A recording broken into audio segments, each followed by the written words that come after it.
Assalamualaikum warahmatullahi wabarakatuh. Perkenalkan, nama saya Rifan Septian dari kelas 11 TKR 2. Di sini saya akan menjelaskan aliran dan fungsinya dari komponen mesin diesel common rail. Yang pertama, fuel tank berfungsi untuk menampung bahan bakar. Kemudian ada fuel filter berfungsi untuk menyaring bahan bakar dari partikel halus. Dan di dalam fuel filter ada water centimeter yang berfungsi untuk memisahkan bahan bakar dari air. Kemudian ada fuel system warning light berfungsi sebagai lampu peringatan ketika fuel filter tersumbat. Kemudian ada SCV berfungsi untuk menaikkan volume bahan bakar untuk menuju ke supply pump. Kemudian supply pump berfungsi untuk menaikkan tekanan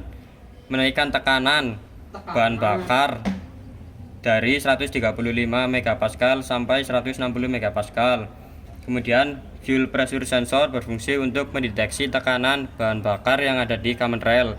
Kemudian common rail berfungsi untuk sebagai tempat penyimpanan bahan bakar yang bertekanan sementara. Kemudian pressure limiter berfungsi untuk sebagai katup pembebas bahan bakar yang bertekanan ketika bahan bakar yang ada di common rail melebihi spesifikasinya.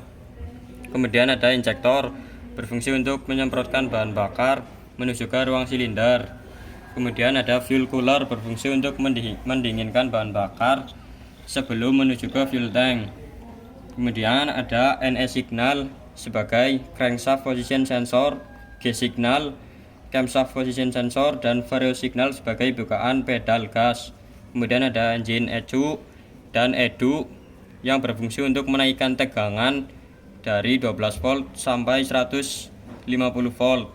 Selanjutnya, di sini saya akan menjelaskan alirannya. Yang pertama, ketika mesin dihidupkan, supply pump akan menghisap bahan bakar dari fuel tank dan di dalam fuel filter bahan bakar akan disaring. Kemudian bahan bakar akan menuju supply pump dan dinaikkan tekanannya dari 135 sampai 160 MPa.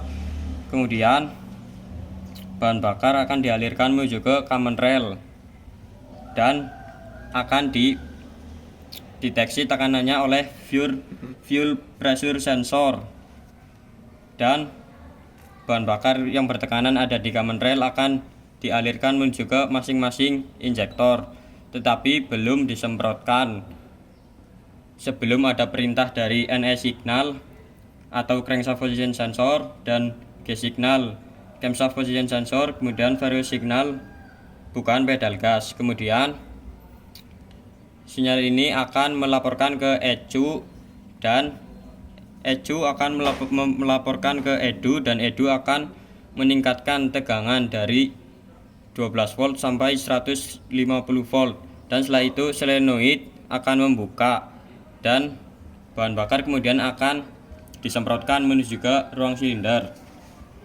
Sekian dari saya. Wassalamualaikum warahmatullahi wabarakatuh.